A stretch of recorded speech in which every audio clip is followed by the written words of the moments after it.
A white tent went up in front of Nancy Guthrie's home in Tucson, Arizona today. Law enforcement didn't say why, but they put it in the same area where Guthrie's doorbell camera showed an armed, masked person the night that she disappeared.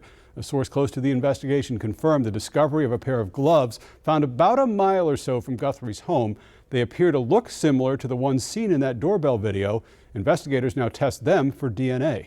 Also today, Today Show co-host Savannah Guthrie shared 2 video clips and a family photo of her mother at a younger age. The caption read, "Our lovely mom, we will never give up on her. Thank you for your prayers and hope."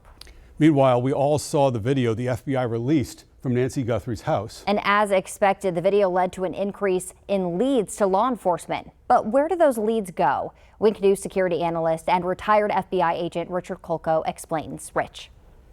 Well, we've all heard them say, call 800, call FBI. That's the phone number where you send those leads. But where do those leads actually go? Well, they go to the National Threat Operations Center, or NTOC.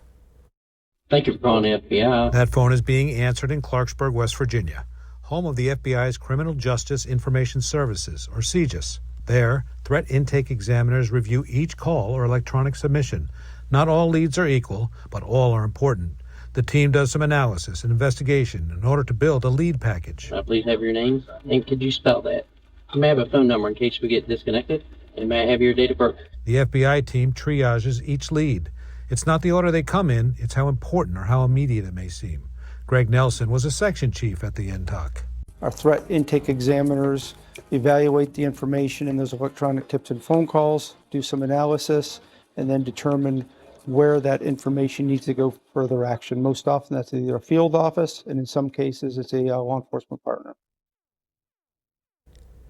And the more information, the better. But even after the initial leads are covered, the analysts look at the results and see if there's a way to match up some of the information to create a follow-on lead. Every investigation is a puzzle, and each lead can be a piece to that puzzle. You never know which lead could be the one to break the case. And speaking of that, how many leads a day does NTOC get, Rich? Well, we know we've had that rush right now after showing that video from Arizona, but they average about 3,700 each day. That's more than 1.25 million a year. That's a lot of time answering the phone. Surely a lot of different leads. So how does the FBI connect the dots with these leads? Well, the leads get covered, and then there are analysts out there, and they look at the results, and they see if those leads are somehow intertwined or some information can be set, and then they develop new leads. And what if somebody has a lead or something to say, but they don't want to give their name? Very common. People call in. They want to be anonymous. There are ways to do that, both on the phone and by providing your information online. But leads solve crimes, and assistance from the public is always critical.